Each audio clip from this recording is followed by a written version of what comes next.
Hello and welcome to Sharing Our Cultures. This is the place where you get to meet amazing individuals from diverse cultural backgrounds who are making significant contributions to the social, cultural, and economic development of Newfoundland and Labrador. Joining us today are Joe Teo and Kingsley Ugo.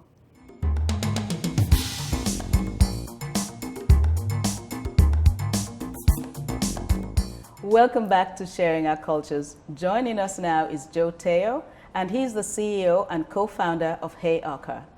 Hello, Joe. Hey, Odetta, nice to meet you. Yeah, it's good to see you. Great to be here, great view. Right, that's right. So how have you been doing? I've been doing really great. I mean, you were at my wedding last year. So it's my 1 year anniversary, so I'm still holding up pretty good. Well, you better do Yeah. You better do that, Yeah. and be able to take some time to enjoy. Yeah, we're actually going to Grossmore next week, so it's pretty good. Looking forward to it. Never been there before, so first time. That's right. Yeah. So first time with your 1 year time wife. So my anniversary. Really good. Yeah. That's right. Yeah, so that's great. That was a great wedding. We really did enjoy our time out there. Yeah, right. for sure. Yeah. Now, so you're the CEO and co-founder of Heyoka. What does your company do? So we are a social media management platform. So essentially, our software helps marketers manage their social media. So we're being used by marketers all over the world. So we're really proud to be a St. John's-based company, but still have customers all over the world. Most of our customers are actually from the U.S. And so we're really proud to be part of the local technology scene. Okay, well, congratulations. That's Thank you. Great. So what motivated you to start this company? Really, it was, I guess, a little bit by accident, a little bit by encouragement by people over here, the people in the technology scene. So really, when I came here for school, so I'm from Malaysia, came to Memorial for university. I thought I wanted to go to the finance industry. Then I realized I'm really bad at math. So I'm like, okay, I gotta find another career path. Right. I took one of my work terms. I worked for a company here called Clear Risk. They're a risk management software located here in St. John's, and I fell in love with technology and what it can do. And so when I graduated, we have the postgraduate work permit that allows you to work for 3 years. So I took advantage of that. I wasn't sure if I was going to stay or not, but I wanted to do something with the 3 years that was given to me. And so I basically went out to find a problem to solve, and just so happened I found that marketers were using Excel spreadsheets to plan out their social media, which is not very efficient when you have a lot of things going on. And so, with the encouragement of people in the local technology scene, we started to build our first platform back in 2015. And so from then on, we've been used by marketers all over the world. So Dolly Parton actually uses Heyoka. That is so great we're pretty to proud know. about that too. Yeah. That's great. Yeah. So, I mean, you could have chosen anywhere in the world to have as your base for this company. Why did you stay in this province? Yeah, I think and it's something we talked about before we came on air, I guess. When people, it is definitely a choice to stay, right? Because, there's a lot of opportunities out there. But I think with Newfoundland, what you're getting is the community, the people, and then the work-life balance. You're not going to get anything like that here. With the internet, you're able to compete globally as well. So I see it as the best of both worlds. You're in an island in North America with your own time zone that you can brag about. And then you're able to log onto the internet and still serve everybody from around the world. Nobody really cares where we're located. They actually are impressed that we're in Newfoundland. And we always tell them that we are a world-class software served with Newfoundland hospitality. And they really like that, especially the Americans. I think it's an advantage, and I grew to really, really enjoy the community and the place here. I'm still getting used to the weather. Yes, I think everybody is. But that is a great idea, though. I mean, you should be one of the ambassadors for the province of Newfoundland and Labrador, selling it out so well. So what would be your advice for someone, someone young as yourself, some of the graduates who want to start their own business here? I think, first of all, really understand why, on the practical side, why you want to start a business, right? I mean, fame and money is probably one of the worst reasons to do it, because starting a business is the worst way to actually get rich, I think. Okay. There are actually better ways to do it. There's actually better ways to do it. Now, you want to start a business if you really want to, you just want to learn the trades of the business, or you really enjoy the problem that you're trying to solve, right? That's on the practical side. I think for like on an immigrant perspective, you got to understand, you know, what the local culture is, or the culture that you're selling into is, because a lot of times we come from a different culture, and sometimes it doesn't really translate well, especially in marketing. I think like the solution-wise, I think you can do it, but more so marketing, how you communicate, how you message your stuff. Sometimes it's harder, and so I think you need to really understand that nuances around the culture, and so that's why, you know, starting young. If you're here, I came when I was 19. Right. You know, you have to go into the community. You have to understand, you know, how people are actually talking. The first time I actually came here, when people say that weather is deadly. Deadly. I haven't heard that. I have no idea. I looked at a person and I said, deadly, it's great. What are you talking about? And he said, that's what I said. I said, no, you said deadly. And he said, yes, that's what I said. And I said, deadly is bad, right? And he said, no, deadly is good. I'm like, okay, cool. So stuff like that, right? You gotta know like the nuances. So when you're selling into that market, the messaging, the marketing is really important. Yeah. So being integrated into the society is very, very important. Yeah, it's interesting to use that phrase, because the first time I was speaking to someone at something really serious, and the person said to me, go away.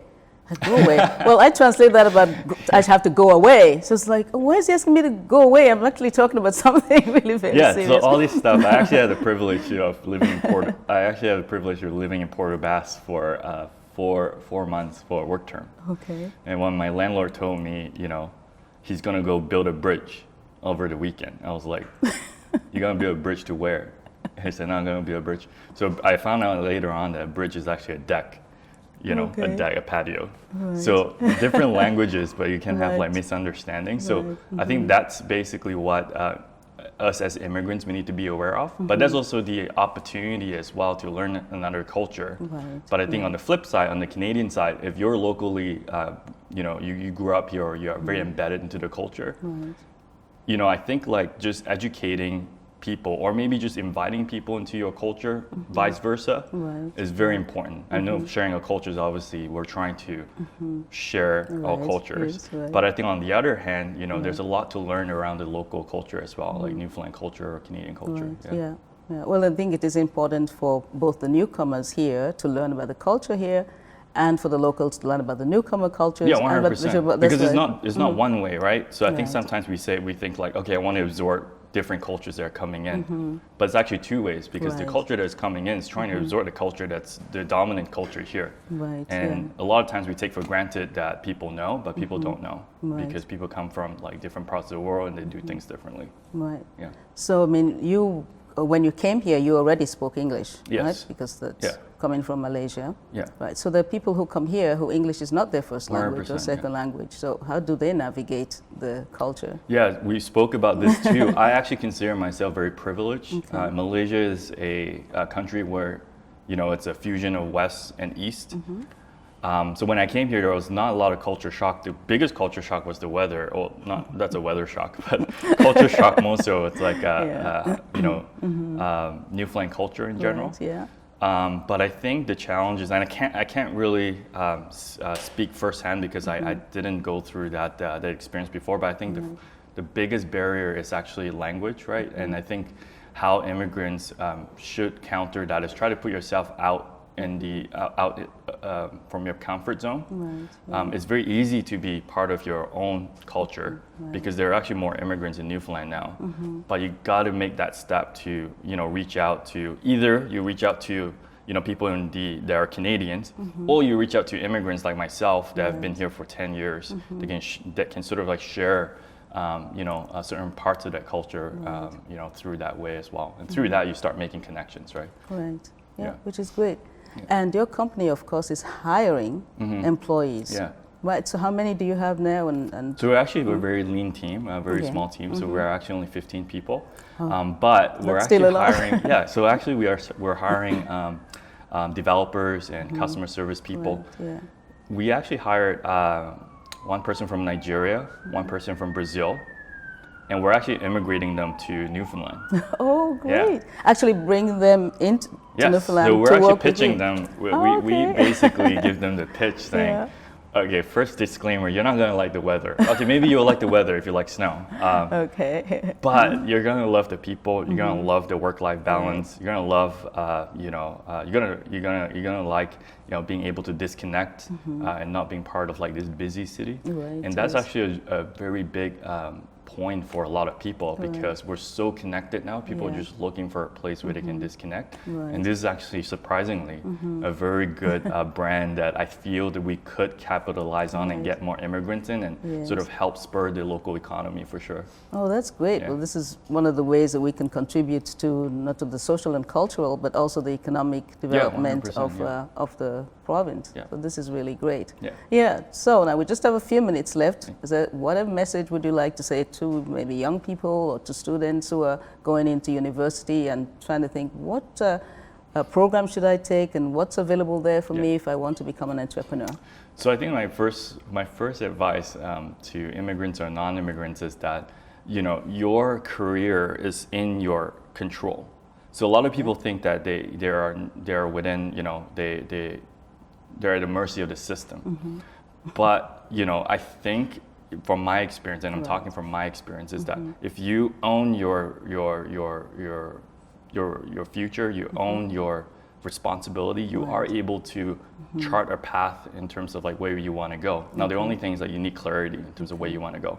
So first of all, know that you have the power to change the destiny of the course of your life. I know it's very cliche, but it's really true. It's all about mindset, right? On the immigrant side, you have to step out of your comfort zone.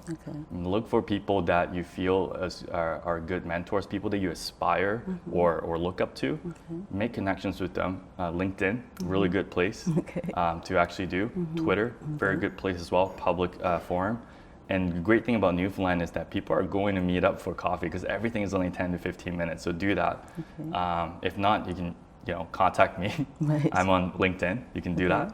On the Canadian side though, if you're a Canadian or if you're an immigrant in Canada for a long time, when you meet an immigrant and they're here for the first time, besides asking them where they're from and what their name is and what they're doing here, try to go a step further and basically ask them, what are some of the challenges that you're facing here, or what do you find interesting? Try to take an interest in just one person or two person. You make a big difference in their lives. They'll remember it and you're helping them integrate into the society for sure.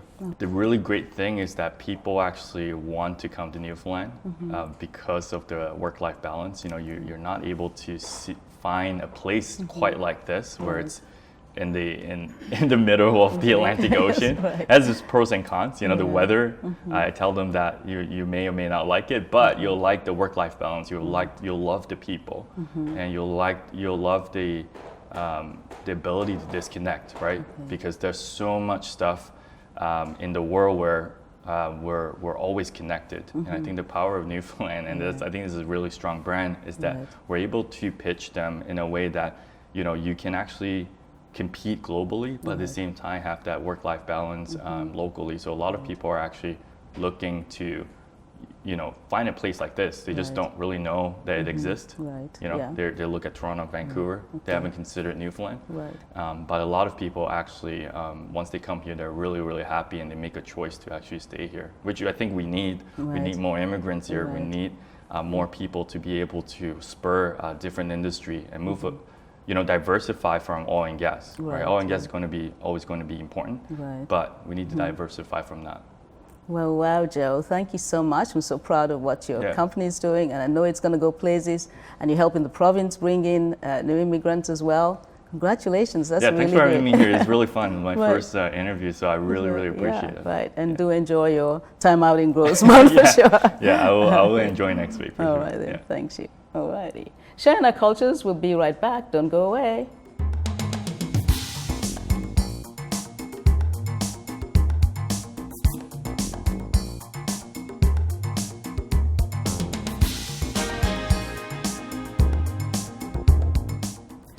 Welcome back to Sharing Our Cultures. Joining us now is Kingsley Ugo, and he's the Director of Royal Cleaning Services. Welcome. Thank you. Well, you're a successful entrepreneur. What motivated you to start your own business? Actually, mine was curiosity. Okay. I'm just curious. I've watched different people, listened to different talks, followed up different people's story, life story. My father was supposed to be an entrepreneur, but couldn't make it to the limelight. And then that curiosity kept burning in me. Plus, I am not always satisfied with some things. I want to go a step further, but being an entrepreneur and an employee, you pretty much just taking directions. And that's zeal and interest to succeed in what I wanted to do just made me start it. But I wouldn't say to you that it was an easy journey, but yes. Yeah. Yeah, okay. So what were some of the challenges you faced? It wasn't an easy journey. But my biggest demon was myself. Okay. You have to conquer that fear within. And I thought I was going to start a year before I started. Okay. So start a year, and then I was like trying to do something, go to people, say this is who I am, this is what I'm trying to do. And it didn't work that first. So I was like, this won't work, just forget about it. Go back to working and getting paid for it. And then eventually after a year, I thought of it again. It's like, if you don't start, you won't be able to start. You just have to do something, be persistent. I spoke to other successful entrepreneurs. Everyone's kept using the word persistent. Right. And having your standard, having your brand, know what you stand for and be persistent. So my biggest challenge was myself, being able to conquer that fear within and start anyway. There is no other challenges will come forth. There's no two ways about it. No two people have the same experience. You're still gonna have multiple challenges. You'll fail a dozen times, you'll learn from it. But I've been conquering myself for the past 1 year. Yeah, that's a good thing. Yes. Yes. Now, so you could have chosen any kind of a business. Why the Royal Cleaning Services? Starting a journey. Let's say, for instance, you want to go to Grosemont, right? You want to go that far, and you want to go. There are two ways to go to Grosemont now. You might decide to fly the way to Gander and drive to Grosemont, or fly to Connerbrook and drive to Grosemont, or you drive all the way. You have to start with where you're comfortable, where you find your niche. And where I found my niche was something I love to do, something that was within my skills, within my reach. Easier for me in terms of finances to start. I want to start with something simpler. That way, it's easier for me to manage challenge over time. So now you've been doing a lot in the community. What are some of your community involvement? I started off, my first volunteer was being the secretary of the Nigerian Canadian Association of Newfoundland. And it was quite a journey for 1 year. I was supposed to be a tenure for 2 years, but I gave it up because I was going to be a director of community support in the Rotary, where I'm also a Rotarian. Whilst we're there, the aim was to collectively bring Nigerians together, help them to fine-tune the vision, have a communal relationship, help ourselves to strengthen, because we're coming from a different background, we're going to a different culture, a different environment, different geographical location, different everything, and they were looking at ways that we can help us strengthen ourselves within the community. Therefore, we came together and say, how can we shape in ourselves? You've been here before, how do you help me? These are things you need to do if you want to build a career path, this is what you do, direction of where to go to, and importantly, a collective voice helps us achieve a lot, because like something like the Nigerian passport, trying to renew the Nigerian passport, you have to fly all the way to Ottawa, spending about $500 for flights, maybe spending the night, Uber and Eats and all that stuff. But we were able to bring the consulate to Newfoundland because we have a huge number, a huge demand, over 100 people wanting, collecting $70 and $5 from each person for processing fee, and having them paid there for the actual, passport processing. It was cheaper for them, it was way easier, and everyone was at peace and excited about the idea. And then I dropped it after a year and decided to join the Rotary Board of Directors, which I'm currently the Director of Community Support. And I've always volunteered at Rotary. We do a lot of things. I don't want to list everything that we do, but basically Rotary has influence internationally and locally. So we do things internationally, we do things locally, but more interested in local things. Charity begins at home, like Nigerians say. So I decided to go for local things, and now we're looking at how we can, with the whole COVID and the pandemic that's been over the couple of months in different parts of the world, being a community director, I'm looking at how we can strengthen the relationship and celebrate the relationship and success of different communities in Newfoundland. Okay, that's great. Well, I know with the Rotarian, the motto is giving back to the community. So oh, yes. So, you know, service of both self, that's what we call it. So we give, we put service more than we put ourselves. Right, yeah. And of course, that fits into your personality and the kind of person you're, because you're always giving. That's actually my personality. It was easier for me to fit in when I joined Rotary because that's my personality. I like to feel like I am important to in someone else's life, like that kind of thing. You know, adding value to someone else. It gives me joy because what else can you do? Else I'll be bored all day. Yes, and you're always busy, so it's like, no. Pretty much. Yeah, okay. Pretty much. So what was your background, your academic training, and how was that? Interesting. I know it is. You don't know where I'm from. You know it is. I started teaching at the age of 18. Okay. And I've been a teacher pretty much until I was, you know, over 30. Okay. Teaching has always been my dream. I love teaching. I can sit in front of any class, unprepared or prepared, and still teach. Right, and I then moved on from being an academic teacher to teaching life skills, global issues, wellness, well-being. And it was my thing. I enjoyed it for a while. I did my master's here in Newfoundland in educational leadership. But it wasn't enough. Okay.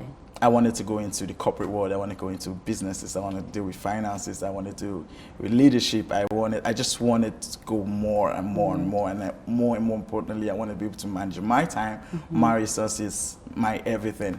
And the only way out was to be an entrepreneur. I didn't think I was going to start this early. I was hoping at the age of 35, but you know. The opportunity came around, and your ambition got the better of you. I think so. I could say that's right. Now, so you have come into this province. You've actually celebrated what it is for a new immigrant to be here as a newcomer. You've made connections. So how did you do all that, and how, because someone else might be looking at you and saying, well, no, he's this, he's that, he's there, he's doing this. So how did all of that come together? Interesting. I'll tell you a story. I was with a boy sometime last week, and when we're moving from the beach to somewhere else, and I've been greeting different people. I said, but you say you don't know people. I said, actually, I don't know people. I don't really have a really small circle of friends. Like, you greeted several people, like, yeah, probably met the person somewhere, and you met it another person, and you know, there've been different times. So yes, Newfoundland has that communal relationship. Coming to Newfoundland, I was given one 80-something pages manual to say, this is what you need to read about Newfoundland. So people smile at you, smile back. It's just courtesy. It's not, no, it doesn't mean you know the person. It doesn't mean the person wants something from you. It doesn't mean you want something from the person. And then people say yes, bye. It doesn't mean they're trying to pull you down or call you boy. It's not something like that. So I read everything about Newfoundland. It was pretty much similar to where I'm from, Nigeria. We are very communal. You can walk on the street and ask any random person for help. I say, I'm going to Bonaventure Avenue. How do I get there? There's somewhere called the rooms. How do I get to the rooms? You know, something like that. And the person will be willing to direct you. Some people would even walk all the way to like 300 meters with you, trying to point you to the right direction. When I came to Newfoundland, that was what I found. It was easier for me to settle. Newfoundlanders make it easy for you to settle in Newfoundland. And over time, it was harder for me to leave. Because I got communing to the environment, I got connected to people. I love weather is not bad except so much snow, but every other thing is great in Newfoundland. And I'll quote a friend of mine. I spoke to a friend who had issues with immigration some time ago, and I said to him, so with all these things, why did you stay? Like you now you have your permanent residence, you know you can easily move out of Newfoundland. He said Newfoundland fought for me. They called me part of them. They made me feel at home. I see no other reason to live Newfoundland, and truly, that's what Newfoundland is. They would always fight for you. They keep they always cater for their own. It's home. It's what you can find. I've traveled to other provinces other than Newfoundland, and I would not find that same atmosphere and relationship that you can, that connection you can have with people. It's always business as usual in other provinces, but in Newfoundland, it's relaxed. It's settled. It's so family oriented, and which is the most important thing any man or woman would be looking for. Right, that's right. So it means then that you're going to stay. You decided you're not going to leave the province. I have a house in Property here. I have a business. I'm pretty much tied into Newfoundland right now. You're staying here. Well, that's a joy to hear, like, you know, because many times people come and then they leave because they feel there's something better you know, in the bigger cities or somewhere else. So it's good to hear. People tend to move. I was reading the reports from 2019 as to, you know, economic reports in Newfoundland, which was done by a certain division in Newfoundland. People leave for different reasons. A lot of people say job. We don't get the right job. Some young people would say, you know, our social life is dying in Newfoundland, and the report has shown that they go to Ontario, Calgary, Alberta, and some of them go to Nova Scotia, and they all just say different things. But truthfully, let's flip the, you know, table. Let's turn the table around, flip the coin this time, and say transfer the weather to Ontario and bring the weather of Ontario here, but leave the jobs the way they are, leave every other thing there. People will still move. So people will move because of standards. You know, trying to look for a job. Imagine having a friend to me said, move to Nova Scotia and said to me, Kingsley, I have 2 master's degree. I want to practice what I've studied over the years. I can't have 2 master's degree and do something that's not relevant to what I've studied. And I see reason with him. But in the future, if hopefully definitely will get to that level where we have things that can incorporate different, you know, different specialization skills and people with different professional, you know, backgrounds in Newfoundland, so just to keep them there. And that's something to think for people who want to be young entrepreneurs. You want to keep to things that have been taught and studied in Newfoundland as your idea. That way you can have people you can keep back and rely on, that because it will be harder for you to employ someone in Ontario and bring the person here. But it's easier to keep someone who's already here, you know, to stay back here. Words to the wise, quite sufficient. Thank you so much, Kingsley. Thank you for having me. So it's been great. Thank you.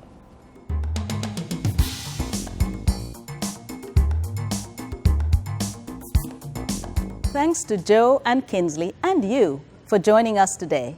Join us again next time on Sharing Our Cultures as we bring you more remarkable stories of individuals from around the world who have chosen to call this place home.